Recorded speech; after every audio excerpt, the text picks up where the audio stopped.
कहानी एक समझदार कौवे की है जिसका नाम कालू था।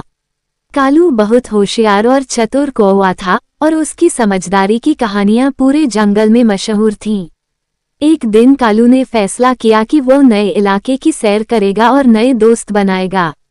नए दोस्त की तलाश। कालू उड़ते उड़ते एक खूबसूरत झील के किनारे पहुंचा, जहां पेड़ों की घनी छाया थी और रंग बिरंगे फूलों की खुशबू फैली हुई थी।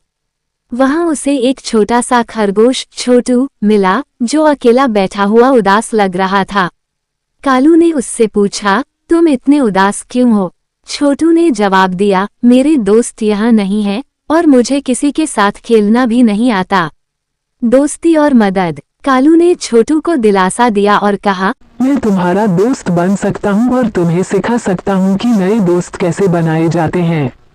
छोटू बहुत खुश हुआ और दोनों ने एक दूसरे के साथ खेलना शुरू कर दिया। कालू ने छोटू को बताया कि दोस्ती में सबसे जरूरी बात एक दूसरे की मदद करना और ईमानदारी से साथ रहना होता है। मुश्किल पल। एक दिन जब दोनों दोस्त झील के पास खेल रहे थे, तो अचानक छोटू फिसलकर पानी में गिर गया। छोटू को तैरना नहीं आता था और वह डूबने लगा।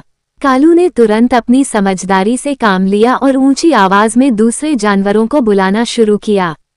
उसकी आवाज सुनकर वहां एक मेढक, कछुआ और कुछ अन्य जानवर भी आ गए। बचाव कार्य। कालू ने मेढक और कछुए के साथ मिलकर छोटू को बचाने की योजना बनाई। मेढक छोटू के पास जाकर उसे पानी के ऊपर थामे रहा और कछुए ने उसे अपनी पीठ पर बिठा लिया, जिससे छोटू सुरक्षित किनारे तक पहुंच गया। दोस्ती का महत्व। छोटू ने कालू और बाकी सभी जानवरों का शुक्रिया अदा किया और कहा, आज मुझे समझ में आया कि दोस्त बनाना और उनका साथ देना कितना जरूरी है। अब मैं भी हमेशा दूसरों की मदद करने की कोशिश करूंगा, जैसे तुमने मेरी मदद की। कहानी से सीख। कालू ने छोटू को समझाया, दोस्ती में सबसे अहम बात यही है कि हम एक दूसरे का साथ दें, चाहे हालात जैसे भी हों।